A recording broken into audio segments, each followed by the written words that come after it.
everyone, if you're new to my channel, aku Ajeng dan kamu bisa baca disclaimer di description box.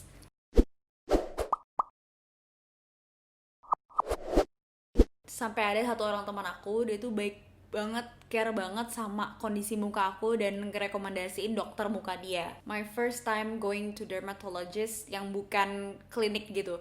Jadi dia prakteknya itu di rumahan gitu.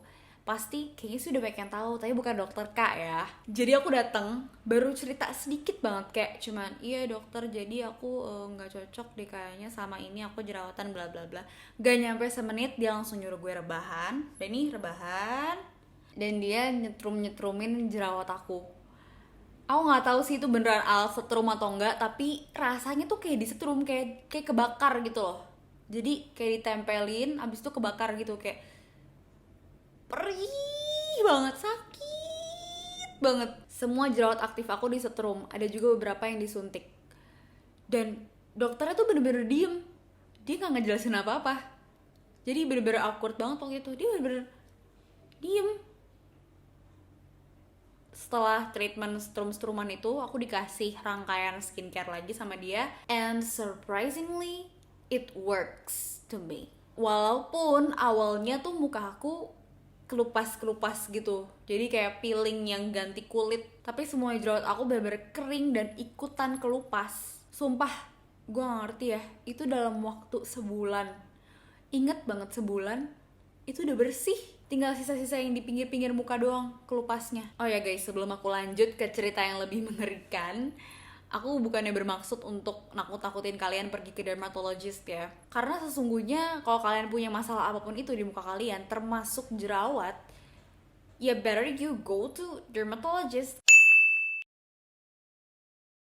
Pilih dermatologist yang bener-bener bagus, enak buat diajak ngobrol, enak konsultasinya. Jadi kamu juga teredukasi kalau kulit kamu sebenarnya butuhnya apa sih. Jangan iya aja pas dikasih krim A, B, C, tapi kamu nggak ngerti fungsinya tuh apa. Lanjut sampai akhirnya jeng.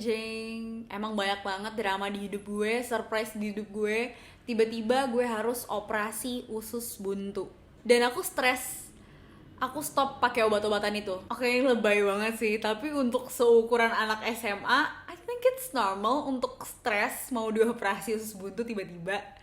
Jadi semua pengorbanan aku nahan sakit, disetrum, disuntik tadi itu sia-sia. Udahlah, abis itu aku capek dan aku mikir sepertinya konsep jerawat harus dikeringin itu agak salah ya. Yang muka kita sesungguhnya butuh itu kan hidrasi, jadi harus plumpy, harus lembab terus supaya mukanya tuh nggak ada hidrasi dan jerawatnya makin meradang. Aku udah mulai ngerti nih pelan-pelan konsep ngebenerin jerawat, ngebenerin muka gue tuh gimana sih. Dan kalau dipikir-pikir yang waktu itu gue peeling ganti kulit gitu sampai kelupas sih lumayan parah loh. Dan aku nggak mau balik lagi ke situ, aku nggak mau lagi di setrum, disuntik-suntik. Bener-bener sakit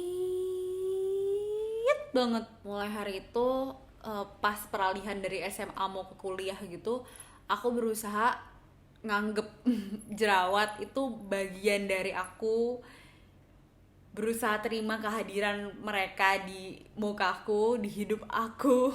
Dan aku mulai bersihin muka tuh teratur, research, dan hasilnya jadinya membaik sampai aku akhirnya kuliah. Pada suatu hari aku lagi nonton YouTube, nggak tahu ini video YouTuber beauty blogger muncul dari mana, tiba-tiba ada di recommendation next video aku gitu loh. Judulnya cara menghilangkan jerawat semalaman atau 2 hari, ya which is a bullshit. Namanya orang penasaran, kepo, aku klik dan ternyata isi videonya DIY. Pakai masker campuran bahan alami, dan waktu itu aku belum tahu juga kalau ternyata DIY itu nggak bagus untuk kulit kita. Muncullah blackheads, masalah baru lagi.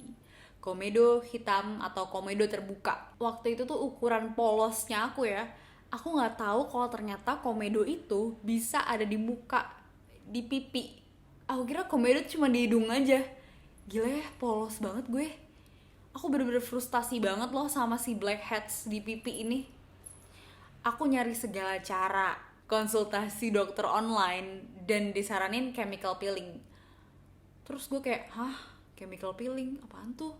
Dokternya jelasin, chemical peeling menggunakan BHA. BHA? Apa tuh?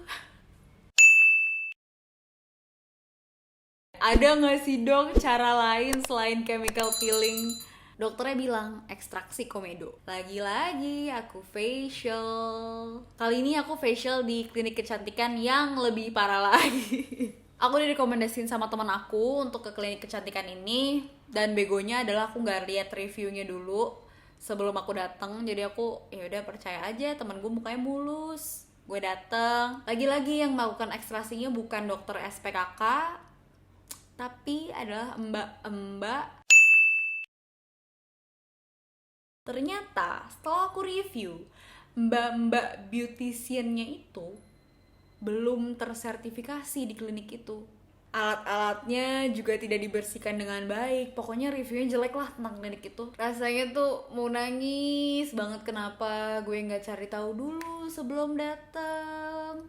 Emang sih harganya murah banget, cuma sekitar 150 ribuan. Aduh, pulang dari situ keadaan muka aku lebih bengep lagi daripada facial yang waktu itu aku pertama kali facial. Meradang, semua jerawatnya merah-merah dan sakit banget. Aku gak pernah ngerasain jerawat yang sesakit ini. Bayangin dong, lebih nyut-nyutan daripada abis disetrumin. Sampai akhirnya mamaku juga ikut nyariin solusi. Kalau kalian nonton video aku yang ini, di situ aku dikasih krim treatment spot dari temennya mamaku.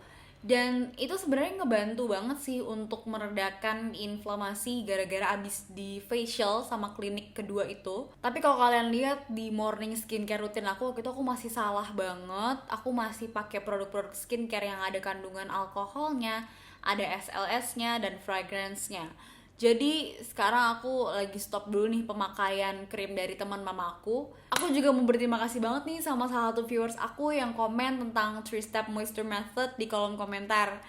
Makanya guys, aku tuh selalu bilang sama kalian, kalau misalnya aku ada salah ngomong atau kalian ada saran-saran apapun, please komen aja. Karena buat teman-teman yang lain yang ngebaca kolom komentar, atau aku sendiri pun jadi belajar lagi gitu lebih banyak. Saat ini aku belum bisa untuk ngasih tahu dermatologist atau klinik kecantikan yang bagus.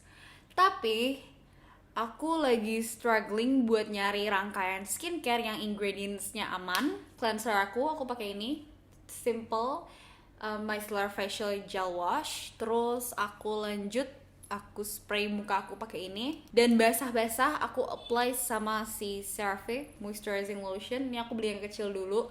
Ini bukan sharing jar ya, tapi ini emang ada kemasan yang sekecil ini, yang 29 ml, tapi emang jarang banget sih. Aku waktu itu hoki aja nemu ini. Buat sunscreen sama serum aku belum nemu yang bener-bener klik banget sama aku. Solusi dari permasalahan my acne story yang tadi udah aku ceritain dari A sampai Z akan aku jelasin lebih detail lagi. Aku akan bahas lebih lengkap tentang mereka. Apa sih kira-kira yang bikin kulit aku sekarang jadi lebih sehat dari sebelumnya, redness-nya jauh berkurang, jerawatnya udah gak pernah lagi meradang, dan yang paling penting apa sih yang ngebuat aku jadi semakin percaya diri setiap harinya walaupun masih ada aja jerawat di muka aku. So, terima kasih udah nonton video ini. Jangan lupa komen di kolom komentar di bawah untuk diskusi tentang video ini atau request video selanjutnya. Stay healthy and beauty. Bye-bye.